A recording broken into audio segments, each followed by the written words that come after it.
Hello प्यारे बच्चों, कैसे हैं आप सभी। आई होप आप सभी बहुत ही अच्छे होंगे। बच्चों, इस वीडियो में हम डिस्कस करेंगे SCERT के द्वारा शुरू किए गए पठन अभियान के तहत कक्षा छठी, सातवीं और आठवीं की गतिविधि पत्रक क्रम संख्या 24, जो कि 15 फरवरी 2022 की वर्कशीट है।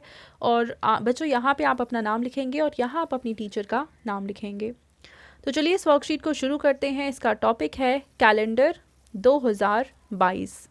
तो यहाँ पे हमें कैलेंडर दे रखा है और जनवरी से लेकर दिसंबर तक के सभी महीने और उनमें कितने दिन हैं, ये सारी डिटेल हमें यहाँ पे दे रखी है।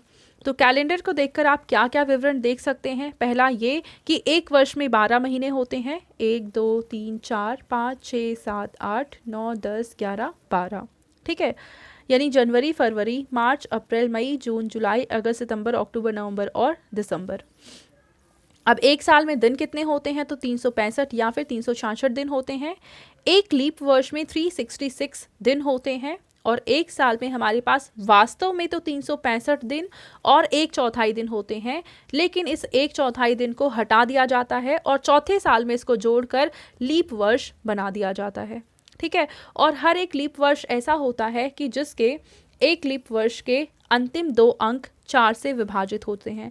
जैसे 2012 में हम 12 सिर्फ देखें तो ये 4 से भाग हो जाएगा, इसका मतलब ये लीप वर्ष है। 2016 में जो 16 है ये 4 से भाग हो जाएगा, यानी ये भी लीप वर्ष है। 2020 भी लीप वर्ष था क्योंकि 20 4 से भाग होता है। तो अब आप मुझे कमेंट सेक्शन में बताइए कि अगला लीप वर्ष कौन सा होगा, ठीक है। चलो मैं ऑप्शन भी दे देती हूँ आपको। ऑप्शन है आपके 2021, 2022, 2023 या फिर 2024। इन चारों में से कौन सा वर्ष लीप वर्ष होगा, ये आपको मुझे कमेंट सेक्शन में बताना है, ठीक है। अब और हम क्या देख सकते हैं कि जनवरी, मार्च, मई, जुलाई, अगस्त, अक्टूबर और दिसंबर, यानी 1 2 3 4 5 6 7 महीने ऐसे हैं जिनमें 31 दिन होते हैं। अप्रैल, जून, जुलाई, अप्रैल, जून, सितंबर और नवंबर, यानी 4 महीने ऐसे हैं जिनमें 30 दिन होते हैं और फरवरी में होते हैं 28 दिन, ठीक है। और अगर लीप वर्ष है तो उस वक्त फरवरी में होते हैं 29 दिन। समझ में आया कि कुछ महीने ऐसे हैं जिनमें 31 दिन होते हैं, कुछ महीने ऐसे हैं जिनमें 30 दिन होते हैं और फरवरी इकलौता ऐसा महीना है जिसमें या तो 28 दिन होते हैं या तो 29 दिन होते हैं। एक सप्ताह में 7 दिन होते हैं, यानी कि रविवार, सोमवार, मंगलवार, बुधवार, गुरुवार, शुक्रवार और शनिवार। कैलेंडर में आज की तारीख ढूंढें और उस पर गोला लगाएं। तो बच्चों, फिलहाल जो महीना चल रहा है वो है फरवरी। और अब देखो यहाँ पे हम ढूंढने की कोशिश करते हैं ये वाला 15 फरवरी 2022, जिसकी ये वर्कशीट है। तो 15 हमें दे रखा है कहाँ पे, यहाँ पे 15 फरवरी 2022। तो इस पे आप सर्कल लगा देंगे, ठीक है।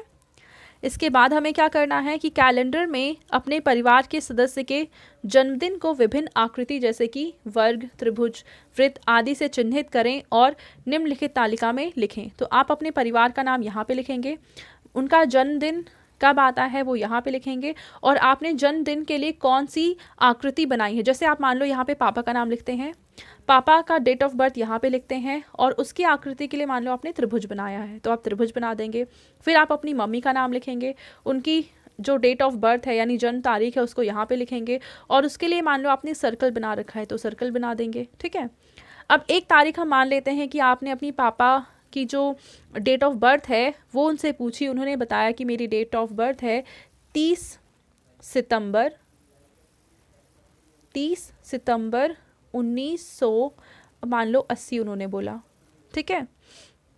तो अब हम 1980 तो लगा नहीं सकते क्योंकि हमारे पास कैलेंडर 2022 का है, तो इसलिए हम सिर्फ और सिर्फ 30 सितंबर देखेंगे। 30 सितंबर कहाँ पे है, तो देखिए सितंबर का महीना है यहाँ पे और 30 तारीख है यहाँ पे, तो इस पे हम गोला लगा देंगे, ठीक है। तो इस तरीके से आप अपने पेरेंट्स की जो डेट ऑफ बर्थ है उसमें डेट वाला कॉलम यहाँ पे मार्क कर सकते हैं। चलिए आगे देखते हैं। आगे हमसे कह रखा है कि अपने दैनिक जीवन में आप कैलेंडर का इस्तेमाल कब और किस काम में करते हैं। तो कैलेंडर का यूज़ आप कब करते हैं और क्यों करते हैं वो आपको बताना है। अपने शिक्षकों और सहपाठियों के साथ चर्चा कीजिए। तो इसका आंसर आपको लिखना नहीं है, आपको अपने टीचर के साथ डिस्कस करना है, उन्हें बताना है, ओरली मुंह से बताना है कि आप इसका यूज़ कहाँ पे करते हैं और क्यों करते हैं, ठीक है, यानी किस काम में करते हैं, ठीक है। तो बच्चों ये थी आज की हमारी मैथ्स की वर्कशीट एंड आई होप आप सभी को ये वर्कशीट बहुत ही अच्छे से समझ में आई होगी। बच्चों अगर आपको वीडियो पसंद आई है तो इसको ज़रूर लाइक करें, अपने फ्रेंड्स के साथ भी शेयर करें और इस चैनल को सब्सक्राइब करना बिल्कुल ना भूलें। Thank you.